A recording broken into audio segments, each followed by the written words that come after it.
What's up everybody, and welcome to this episode of Gearist TV. Today we're going to be taking a look at the iPhone 5 Power Plus mount from BIKE2POWER. Before we get into talking about the actual device, I kind of want to frame it by saying that, when I first got my first smartphone, which was an Android, this is an iPhone 5, I was really reluctant to put it on handlebars of my bike. I really wanted to because I like using apps like Strava and things like that to track where I'm going live time. That, and we like to test out apps sometimes here at Gearist to just see what's kind of the latest and greatest thing going.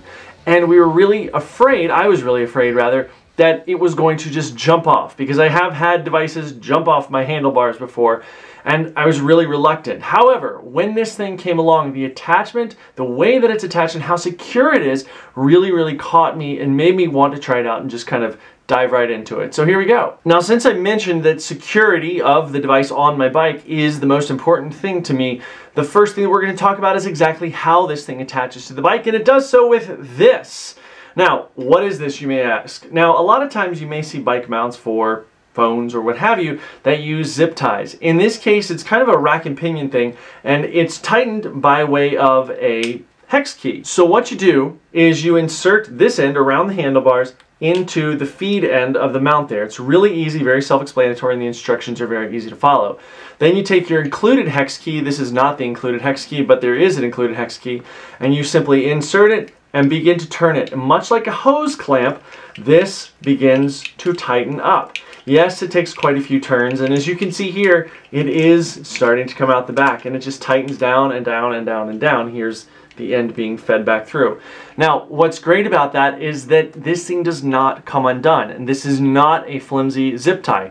This is not even a strong zip tie. This is a thing that is really pretty hardcore. And as you can see here, it's nice, thick material, heavy plastic that's not going to give out on you very easily. When I put this on my bike, I really cinched this thing down very hard, because again, I didn't want it to go anywhere, and further, I didn't want it to be kind of rotating all over the place. If you sometimes, even if it's going to hang on and not let your phone go flying or something like that, if you sometimes attach it not tightly enough, it's going to kind of rotate one way or the other after you hit a bump or something like that. An additional thing that's going to protect your bike from scratches from the actual device itself is that right here on the inside, this is lined with rubber. And it also came with an additional strip of rubber in the box for you to be able to put that around the handlebars. Me personally, I like to do that, as well as adding a couple turns of electrical tape to make sure that everything is going to remain scratch-free. One of the really cool parts about this, and it'll make more sense once we've got the device attached to it, is that it rotates 360 degrees. So if you want to have your phone straight up like this, you can, but then you can also rotate the mount to the side, or you can actually put it on a weird angle if you really wanted to. But whatever way you look at it, it really allows for a lot of versatility for the phone. I really appreciated how durable this was and how well it attached to the bike. Is it the sexiest thing in the world? No, but I'm okay with that, again, because I don't want my very expensive phone going flying across the pavement and getting run over by a car or careening off a hill or something like that. So very well designed. Before we get into talking about the details of the case and the battery pack, we're going to talk about how you actually attach the case to the mount. And there are basically two ways to do this. The first is without the power pack. You can see here these 4 little mounting spots and the receiving end of the 4 mounting spots. Essentially, all you do is place it in there just the way you would think and slide it up, and it's locked in place. Now, an additional way that it locks itself in place, aside from just those locking points, because obviously if you hit bumps, that could jostle its way out of there. But you can see, I'll fold this down, you can see this little peg right here. Now, what's great about this is that the strap is pushing that up into a receiving hole on the back side of this. Now, that hole, what it allows for, if you can see it right there, that little screw hole, it allows for it to really be secured in place, not just simply by mounting it in there and not by just the peg being put in, but you can actually screw that down and tighten it in, so you've actually now attached it with a screw mechanism that is ratcheted into the case. So that thing's not going anywhere. Believe me, the first time I got this thing, and I of course didn't read the instructions right away, I was trying to get the case off of here, the mount off of here, and it would not budge because that screw was in place. It's not going anywhere, so it's pretty amazing. And now here's actually a good opportunity to see how you can rotate the case however you want it to. Method 2 for mounting the case to the actual mount is with the power pack. Now, this is what the power pack looks like. Very long life battery. We're going to talk about that in a minute. What you do is exactly the same thing as with the mount itself. The battery pack has the same 4-point connector as the back of the case has the same receiving end. Additionally, since this does have power in it, you don't want the power elements to get wet. Right around here, which you may be able to see, that's where the actual power flows from the pack into the case itself. There's a rubber gasket which seals out any moisture that's going to be thrown at it. Now all you do is you simply put that in there just like that, and again, slide up. Now you're locked into place. And just like with the case itself, the mount itself, you've got this screw peg that goes in. And then additionally, the mount here goes exactly the same exact way right into the case. You screw that thing in, and there's your full mount. It is ready to go. Now let's talk about the phone case itself. Now the first thing that you'll notice that it comes with is this little kind of exoskeleton. What's great about this is that even if your phone were in a case, if it got bumped around, it's still going to have the possibility for scratches and things like that. This attempts to eliminate it and does a great job of that. All it does is snaps right on the outside of your phone, just like that. Very, very simple, very, very slimline. It's not some big bulky thing. Once you've got it mounted inside that exoskeleton, you have the case here. This case is lined with silicone that actually has a little bit of movement. So again, it's that shock absorption factor. Right down here at the bottom, you'll notice there's a, for the iPhone 5, lightning connector. So all you're gonna do is that fold, that bends upward a little bit. You're able to plug your phone directly into it and then simply snap it into place.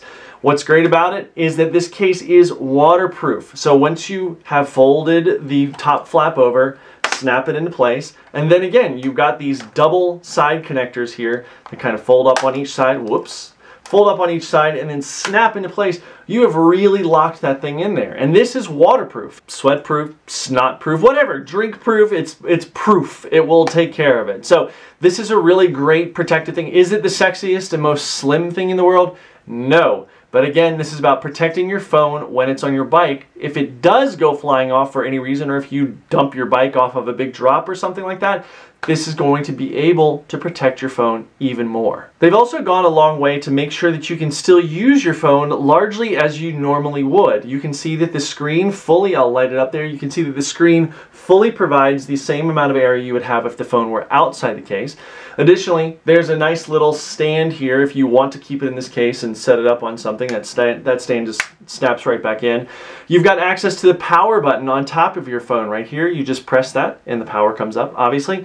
You've got your home button, which is easy to use right there. And down here, you've got your rubber plug that plugs up the headphone jack. Now, what kind of stinks about the headphone jack is that it's only going to work with straight line headphone cords, which is like the Apple headphone cord. You can plug that right in there and it works fine. But if you've got an angled cord, it's not really going to fit in there very easily. If I open it up, you can see why, because there's just right here where the headphone would go, there's simply no room for an angled cord. So if you could picture a square cord in there, it's not going to work. So that's kind of one of the downfalls, but if you've got Bluetooth headphones or otherwise, this is a really, really fantastic way to be able to use those and keep it to where you can still see and use your phone effectively. Keep in mind that when you do open this headphone port, the waterproofness goes out the window.